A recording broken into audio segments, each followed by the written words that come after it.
अस्सलाम वालेकुम वरहमतुल्लाहि वबरकातुहू। सबसे पहले F5 प्रेस करते हैं अपनी एप्लीकेशन को रन करने के लिए। बिस्मिल्लाहिर्रहमानिर्रहीम। EI by online EVS store is the title of my project. I am student of Virtual University of Pakistan. My name is Hafiz Mohammad Umar Hayat and my group ID is S200-202-06 and my supervisor name is Miss Asma Batul Saiba. Something about my project: it is a web application which has two types of users. Number one is admin and number two is customer. Admin has the main role of this application. Admin will manage our complete application. हमारी application को जो control कर रहा है वो admin करेगा. Admin जो है वो डिफरेंट किस्म की कैटेगरीज ऐड कर सकता है हमारी एप्लीकेशन के अंदर. वो उनको मैनेज करेगा, उनको व्यू करेगा, उनको अपडेट कर सकता है, उनको डिलीट कर सकते हैं वक्त ज़रूरत.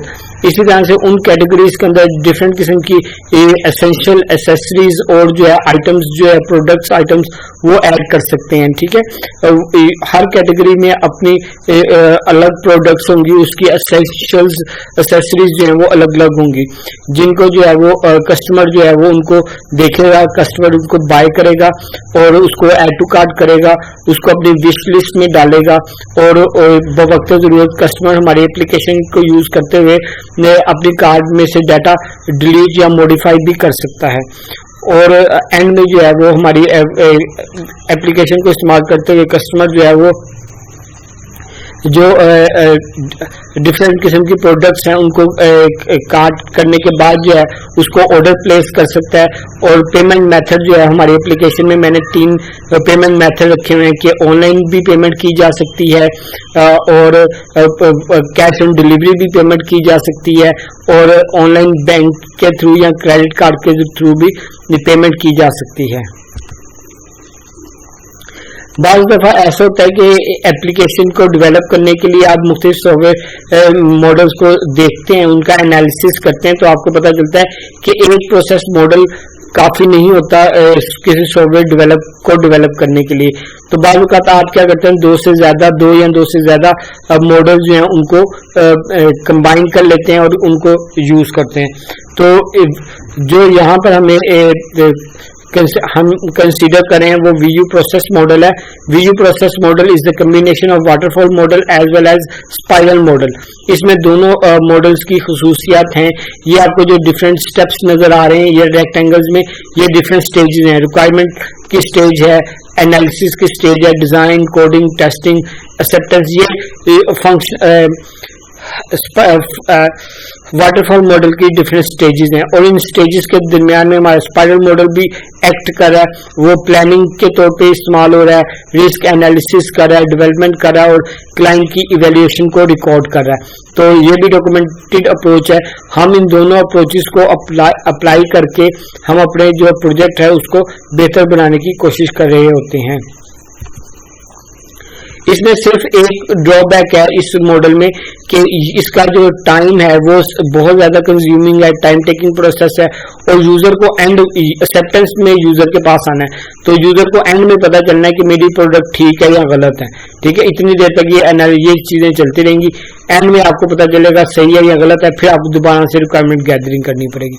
इसलिए इसमें थोड़ा सा टाइम टेकिंग प्रोसेस होता है. जी जनाब, अब हम बात करें यूज केस डायग्राम की. यूज केस डायग्राम में देखें हमारे 2 किस्म के यूजर हैं, एक एडमिन है और एक कस्टमर है. ये जो बॉक्स नजर आ रहा है इसको एप्लीकेशन बाउंड्री कहते हैं. हमारी एप्लीकेशन इस बाउंड्री के अंदर पड़ी हुई है. ये जो डिफरेंट एलिप्स के सिंबल्स हैं ये यूज केसेस हैं. ठीक है, इन यूज केसेस के अंदर जो है वो हम ये बता रहे हैं कि हमारी एप्लीकेशन को यूज करते हुए ये वाला यूजर ये काम कर सकता है. ये हमारे डिफरेंट रोल्स हैं, ये फंक्शनल रिक्वायरमेंट्स हैं. ठीक है, एडमिन हमारी एप्लीकेशन को यूज करते हुए लॉगिन कर सकता है, कैटेगरी को मैनेज कर सकता है. कैटेगरी मैनेजमेंट के अंदर जो है वो add category, view category, update category, delete category, ये चीजें मौजूद हैं. इसी तरह से मैनेज आईवीआर जो है वो जो है उसमें भी ऐड कर सकता है, व्यू कर सकता है, अपडेट डिलीट कर सकता है, ये सारे काम जो है वो इसके अंदर कर सकता है, ठीक है। जबकि मैनेज ब्रांड्स, मुख्तलिफ किस्म के ब्रांड्स को ऐड कर सकता है, डील्स को ऐड कर सकता है, डॉक्टर की डिटेल्स को ऐड कर सकता है, सर्च टाइप जो है उनको ऐड कर सकता है, रिपोर्ट जो है वो डिफरेंट किस्म की एडमिन जो है वो जनरेट कर सकते हैं डेली बेसिस पे, वीकली, मंथली और जो है ना ईयरली बेस पे, डिफरेंट बेसिस पे वो रिपोर्ट जो है वो जनरेट कर सकते हैं और उसके बाद रिपोर्ट को प्रिंट भी करवा सकते हैं, उसके बाद लॉग आउट कर सकते हैं। ये सारे काम एडमिन करेंगे, ठीक है। उसके बाद जो कस्टमर है, कस्टमर हमारे एप्लीकेशन को यूज करते हुए साइन अप कर सकता है, यानी रजिस्ट्रेशन करवा सकता है। फिर उसके बाद लॉगिन होगा, लॉगिन होने के बाद वो डिफरेंट अराइवल्स देखेगा कि जो प्रोडक्ट्स आई हैं उनमें से जो हाईली सेलिंग प्रोडक्ट्स है वो देखेगा, उसके मुताबिक या कोई अपनी मर्जी के मुताबिक कोई कैटेगरी चूज करेगा, टाइप चूज करेगा और प्रोडक्ट चूज करेगा, उसको कार्ट में डालेगा, कार्ट में मॉडिफाई करेगा, ऑर्डर प्लेस करेगा और पेमेंट देगा जैसे भी, उसके बाद रिसीट की प्रिंट लेगा और लॉग आउट करेगा। ये काम जो है हमारी एप्लीकेशन प्रोवाइड करी है कस्टमर को।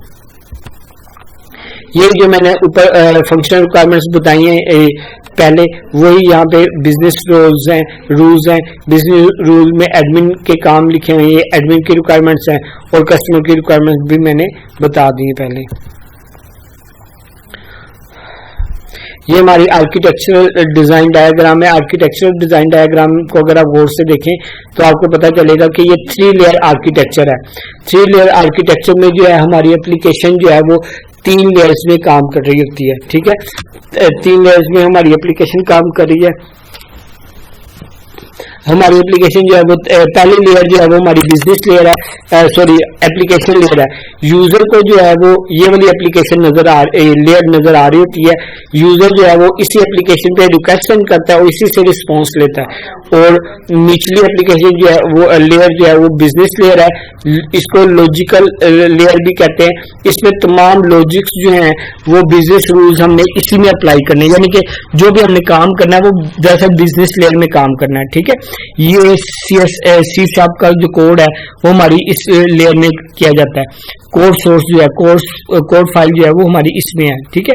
और निचली जो लेयर है डाटा लेयर, ये हमारी डाटाबेस की लेयर है, जिसके अंदर आपने जो है वो डाटाबेस में के अंदर डिफरेंट टेबल्स पड़े हैं, टेबल्स के अंदर हमारा डिफरेंट डाटा पड़ा है। इसमें इंपॉर्टेंट बात यह है कि एक लेयर एक लेवल तक ही कम्युनिकेट कर सकते हैं, डायरेक्टली दूसरे लेवल पे नहीं जा सकती।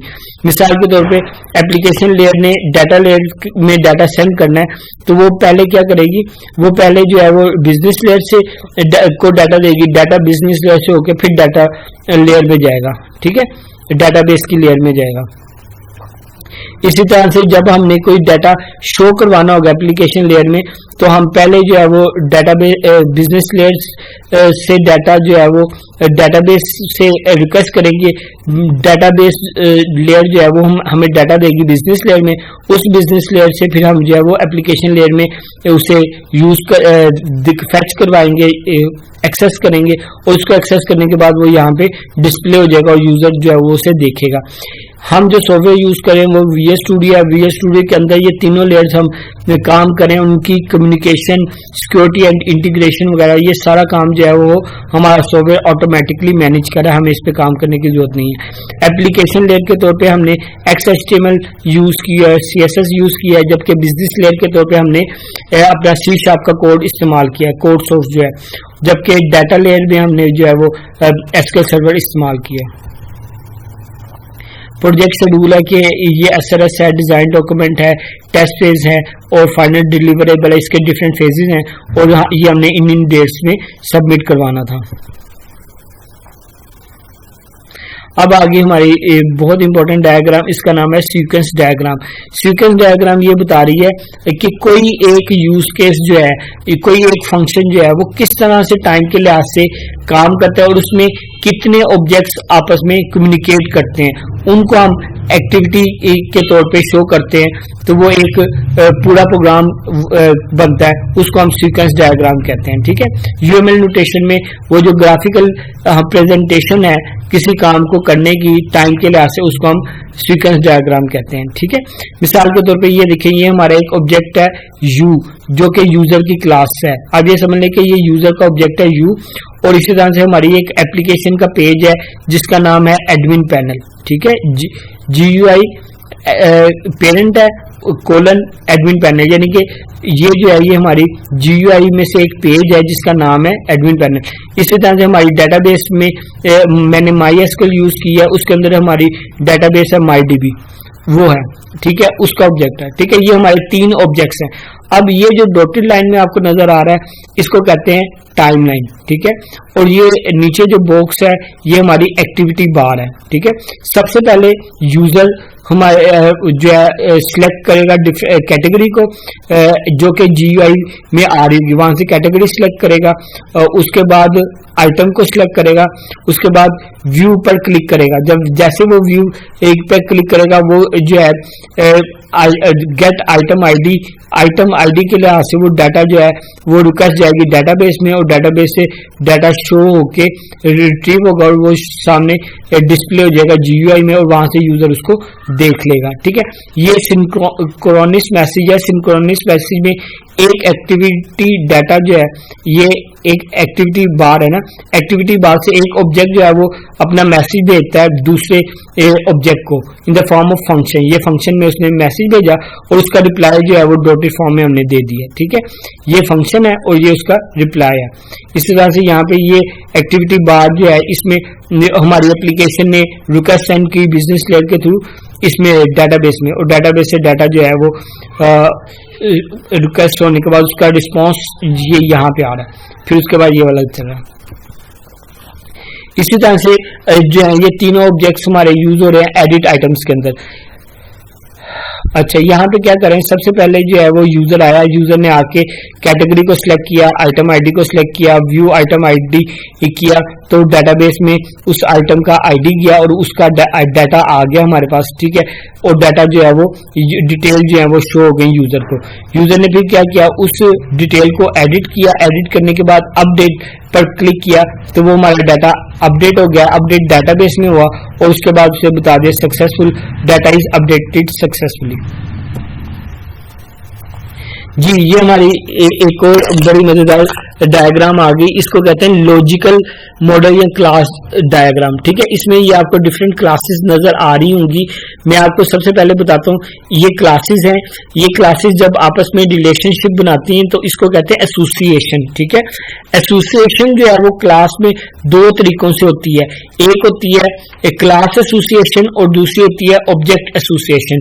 आपने ऑब्जेक्ट ओरिएंटेड प्रोग्रामिंग में पढ़ा होगा कि class association is only implemented in term of inheritance, यानी कि सिर्फ इनहेरिटेंस की सूरत में ही क्लास एसोसिएशन हो सकती है, ठीक है। जबकि ऑब्जेक्ट एसोसिएशन जो है ना उसकी आगे किस्में मुख्तलिफ, तो यहाँ पे हमने इनहेरिटेंस नहीं शो की, इसका मतलब है यहाँ पे क्लास एसोसिएशन नहीं हो रही, ये दरअसल ऑब्जेक्ट एसोसिएशन हो रही है, ठीक है।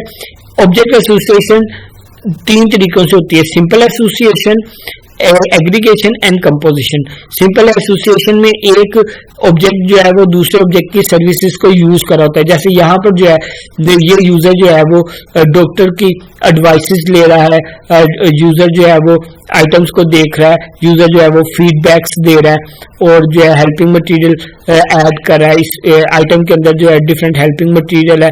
तो ये सारे काम जो है ये हमारी use case diagram class diagram में हो रहा है, और ये सिंपल एसोसिएशन है, ठीक है। ये हमारे आगे ERD डायग्राम। ERD डायग्राम कहते हैं एंटिटी रिलेशनशिप डायग्राम। इसमें ये जो आपको रेक्टेंगल्स नजर आ रहे हैं ये हमारी डिफरेंट किस्म की एंटिटीज हैं, ठीक है।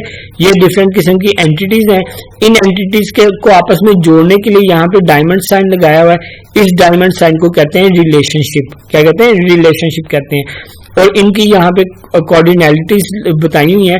जैसे यहाँ पे ये देखें, ये कोऑर्डिनैलिटी है। यूजर जो है वो मल्टीपल यूजर्स को एक डॉक्टर जो है वो एडवाइस कर सकता है, या एक डॉक्टर जो है वो मुख्तलिफ यूजर्स को एडवाइस कर सकता है। इसी तरह से एक डॉक्टर जो है वो मुख्तलिफ यूजर को चेकअप भी कर सकता है। फीड यूजर जो है वो एक यूजर जो है वो डिफरेंट आइटम्स पे अपनी फीडबैक्स दे सकता है। ये वन टू मैनी का रिलेशनशिप बताया हुआ, वन का मतलब वन है और ये जो स्टैटिक है, स्टैटिक का मतलब मैनी है। इस तरह से ये तमाम एंटिटीज जो हैं इनमें वन टू मैनी का रिलेशनशिप है। ऐसे वन टू वन का रिलेशनशिप भी होता है, यहाँ पे वन टू मैनी का रिलेशनशिप है। ये हमारी डेटाबेस डायग्राम है। डेटाबेस डायग्राम में ये देखें हमारे डिफरेंट किस्म के टेबल्स हैं। ये टेबल्स आपस में कम्युनिकेट रिलेशनशिप बना रहे हैं, इस वजह से इसको रिलेशनल डेटाबेस कहते हैं। ठीक है, इसमें जो है ये हमारे डिफरेंट टेबल्स हैं, इनको हमने प्राइमरी की और फॉरेन की से जोड़ा हुआ है। जैसे यहाँ पे ये देखें, ये यूजर आईडी है, डॉक्टर भी हमारा यूजर आईडी है। डॉक्टर आईडी जो है हमने इसके साथ जोड़ा हुआ है। डॉक्टर आईडी जो है वो यहाँ पर एज ए यूजर आईडी था, दूसरे टेबल में यहाँ पर आके वो डॉक्टर आईडी बन गया, तो ये फॉरेन की है। ठीक है, इसी तरह से ये वन टू मैनी का रिलेशनशिप बन रहा है। ठीक है, ये जो की आपको नजर आ रही है इसका मतलब है वन, और स्टाइरिक नजर आ रहा है इसका मतलब है मैनी, वन टू मैनी का रिलेशनशिप है। इसी तरह से ये जो डिफरेंट टेबल्स हैं इनके अंदर वन टू मैनी का रिलेशनशिप बन रहा है। ठीक है, यूजर जो है वो एक यूजर मुख्तलिफ फीडबैक्स दे सकता है, एक यूजर एक से ज्यादा आइटम्स पर विश लिस्ट कर सकता है, विश कर सकता है कि मैं ये ले सकता हूँ। इसी तरह से एक यूजर जो है वो डिफरेंट किस्म की आइटम्स ले सकता है, एक यूजर मुख्तलिफ जो है वो ऑर्डर्स कर सकता है, पेमेंट डिटेल्स उसकी मुख्तलिफ हो सकती हैं आइटम्स में, और हेल्पिंग मटेरियल एक आइटम जो है उसका एक से ज्यादा हेल्पिंग मटेरियल हो सकता है। ये हमारी एप्लीकेशन का यूजर इंटरफेस है, जिसमें ये हमारी दरअसल प्रोडक्ट्स हैं उनकी प्राइस वगैरह शो हो रही है यहाँ पर, और उसकी कैटेगरीज वगैरह शो हो रही हैं। टूल जो मैंने इस एप्लीकेशन को डेवलप करने के लिए यूज़ किया वो है Microsoft visual studio 2019, ASP.NET framework है, C# लैंग्वेज है, MS SQL जो है वो डेटाबेस का नाम है, IIS इंटरनेट सर्विसेज जो हैं ये मैंने यूज़ किए हैं अपनी एप्लीकेशन को रन करने के लिए। माइक्रोसॉफ्ट वर्ड और माइक्रोसॉफ्ट पावर पॉइंट जो है वो मैंने यूज़ किया है डॉक्यूमेंटेशन के लिए। उम्मीद करता हूँ आपको मेरी जो एप्लीकेशन है वो पसंद आई होगी। मज़ीद मेरी वीडियोस देखने के लिए मेरा चैनल सब्सक्राइब करें, और जो है वो मुझे बताएं कि आप किस टॉपिक्स पे वीडियोस चाहते हैं, प्रोग्रामिंग के हवाले से मैं उन टॉपिक्स पर वीडियोस बनाऊँ। थैंक यू वेरी मच, अपना ख्याल रखिएगा। अस्सलाम वालेकुम।